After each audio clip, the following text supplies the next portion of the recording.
Electric scooter अब इतना common हो चुका है कि आजकल 50% लोग इंडियन मार्केट में अब इसको ले रहे हैं। और सबको पता होगा, अगर आप इलेक्ट्रिक स्कूटर ले रहे हो या इलेक्ट्रिक बाइक ले रहे हो, इलेक्ट्रिक कार ले रहे हो, तो आपको स्टेट सब्सिडी भी मिलता है।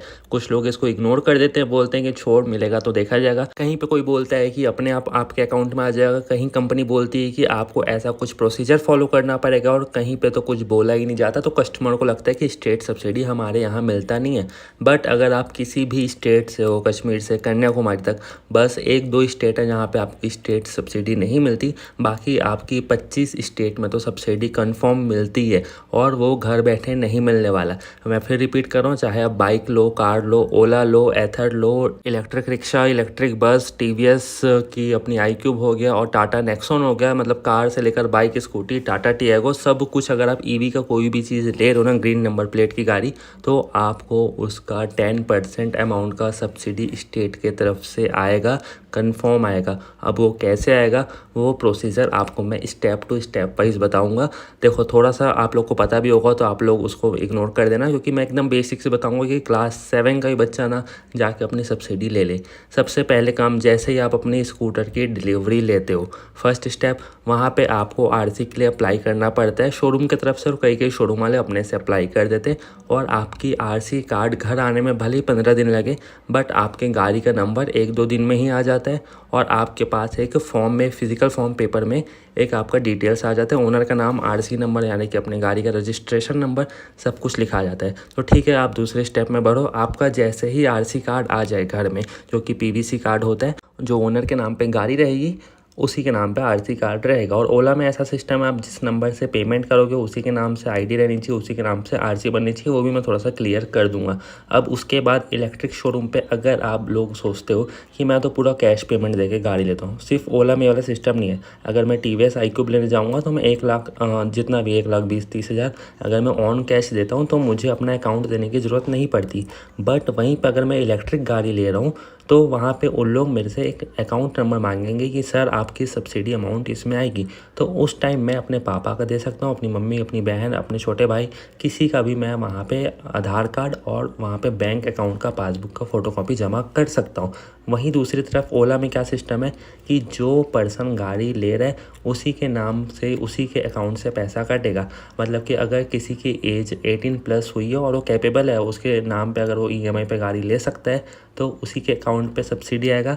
अगर वो ऑन कैश ले रहा है तो भी उसी के अकाउंट पे ही सब्सिडी आएगा। उसके फ़ोन नंबर से जो भी बैंक अकाउंट लिंक है, सपोज़ मेरे पास 2 बैंक अकाउंट और मैंने भी ओला ली है, तो मैंने अपने फर्स्ट अकाउंट का नंबर उनको दिया, फ़ोन नंबर तो मेरा दोनों में ही है, और उसी नंबर पे मेरी सब्सिडी आई, और उसी नंबर से मेरा ईएमआई वहाँ से डिटेक्ट होता है। चाहे मैं ऑन कैश लूँ या स्प्लिट पेमेंट करके लूँ, या पूरा आधा पेमेंट दूँ या कितना भी पेमेंट दूँ, ओला में मेरे नंबर से डिटेक्ट होगा, और जो नंबर मेरे बैंक अकाउंट का है और वही नंबर जिससे मेरा ईएमआई कटता है। और अगर मैं ईएमआई पे नहीं लेके फुल पेमेंट में भी जो भी नंबर से स्प्लिट पेमेंट किया हूँ, जिस अकाउंट से स्प्लिट पेमेंट किया हूँ, चाहे आप डेबिट कार्ड से करो, किसी से भी करो, तो आप जैसे bank of Baroda, state bank of India, वही अकाउंट में आपका सब्सिडी आएगा। अब अपने से नहीं आएगा। और बाकी स्कूटर में आप समझ सकते हो, चाहे आप ऑनलाइन कैश पेमेंट दो, आपको वहाँ पे एक अकाउंट नंबर मांगा जाता है कि सर आप अपना चेक दे दो या एक अकाउंट नंबर दे दो, आपकी इसमें सब्सिडी हम प्रोसेस करवा देंगे, और वहाँ से वो रजिस्टर करके आपका अकाउंट नंबर भेज देते हैं।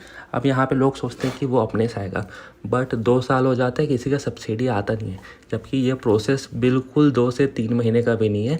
आपकी गाड़ी लेके के 3 महीने में ही आ जाता है। तो कुछ कुछ स्टेट में ये मैक्सिमम 6 महीना जाता है, कहीं पे 2 महीना 3 महीने में ही आ जाता है, उससे ज़्यादा डिले नहीं होता। और ये गाड़ी का 10% 8% आता है। अगर आपकी गाड़ी 1 लाख की है तो आपके अकाउंट में 8-10 हज़ार रुपये आएगा। अगर आपकी गाड़ी 1.5 लाख की है तो आपके अकाउंट में 15-16 हज़ार रुपये ईजिली आ जाता है। पहली बोल रहा हूँ, बेसिक से क्लियर करो, तो थोड़ा सा अगर आपको लगता है कि मेरे को तो ये सब चीज़ पता है, तो आप थोड़ा सा इग्नोर कीजिएगा। जिनको नहीं पता उनके लिए बहुत हेल्पफुल होगा। तीसरा कंडीशन, अब आपको अपने नियरेस्ट आरटीओ जाना है। आरटीओ ऑफिस जाना, आप कोई भी एरिया में, कोई भी सिटी में, कोई भी पिन कोड में जो आपका आरटीओ ऑफिस पड़ता है, जैसे कि यहाँ पे आप फोटो देख पा रहे हो, जहाँ पे आपका डीएल बनता है, ड्राइविंग टेस्ट होता है, वहाँ पे आपको जाना है।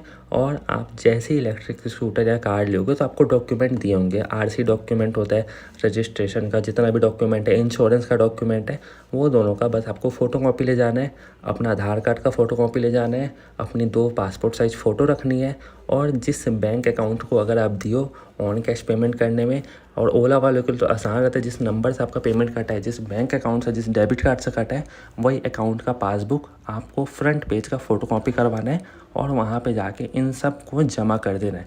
जमा करने के बाद वहाँ पे वो प्रोसेस के लिए अप्लाई कर देंगे और ये सब आपको कब करना है, जब आपका आरसी आ जाए। तो आपको एक सिंपल सा बताता हूँ, जैसे कि आज है 15 जुलाई और आज मेरी गाड़ी की डिलीवरी हुई और मे भी 1 अगस्त 2 अगस्त तक का तो मेरी आरसी मेरे घर में आ जाएगी।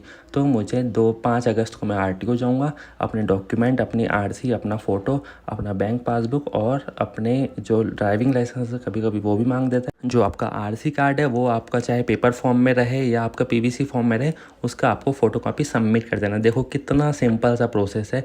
यही सब डॉक्यूमेंट आपको वहाँ पे जाके जमा करना है और वहीं पे वो कैलकुलेट करेंगे, जो भी वहाँ के मैनेजर होंगे और जो वहाँ पे काम कर रहे होंगे, आपका नाम लिखेंगे और वह प्रोसीजर में डालेंगे और देखेंगे कि आपका कितना अमाउंट बन रहा है। आप अपने मन से नहीं बोल सकते कि कंपनी तो मुझे 15,000 बोला था तो आप मुझे 8,000 क्यों दे रहे हो, क्योंकि मेरी गाड़ी पड़ी थी 1,35,000 की ऑन रोड और मुझे कितना सब्सिडी आया, मात्र 8,400। तो आप देख सकते हैं कंपनी मेरे को उस टाइम बोली थी 13,000 आएगा, बट ऐसा कुछ नहीं है। अगर आपकी गाड़ी 1 लाख से कम की है ना तो आपको सब्सिडी 7-8 हज़ार आएगा, जो कि अभी की वाली वेरिएंट आप ले रहे हो मुश्किल से 6,000 और 8,000 के बीच में आएगा। और अगर S1 Pro Gen 2 ले रहे हो या कोई महंगी गाड़ी ले रहे हो जो 1,30,000, 40,000, 50,000 के ऊपर है तो आपको 15-16 हज़ार रुपये ईजिली आ सकते हैं। और 2 लाख के ऊपर ले रहे हो तो सिंपल सी बात है, आपको 18-20 हज़ार रुपये आ जाएगा। तो यही सब है। और जैसे ही वहाँ पे वो आरटीओ वाला अप्रूव्ड कर देगा, तो मेरे टाइम तो चुनाव का टाइम चल रहा था तो 1 महीना 2 महीना पूरा डिले गया, तो वो उसके बाद 1 महीने के वर्किंग डे के अंदर ही आपका पैसा आ जाएगा।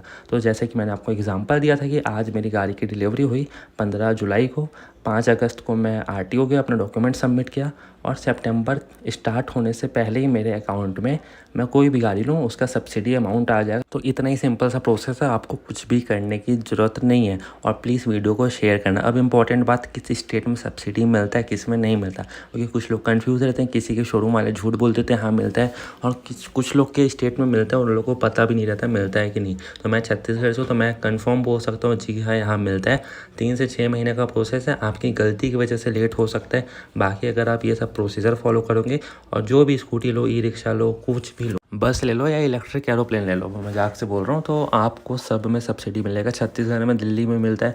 अब जैसे कि मेरा कोई दोस्त है भोपाल का, वो बोला कि हमारे यहाँ नहीं मिलता, बट कुछ बोलते मिलता है। बिहार में भी पता चलता है कि मिलता है नहीं मिलता, तो आपको अपने आरटीओ जाना पड़ेगा। थोड़ा सा मेहनत तो करना ही पड़ेगा यार, और वहाँ जाके एक बार कंफर्म कर लो कि सर हमारे यहाँ सब्सिडी का मिलता है, और मिलता है तो ये सब चीज़ आप फॉलो करो और वहाँ पर जाकर डॉक्यूमेंट जमा कर दो।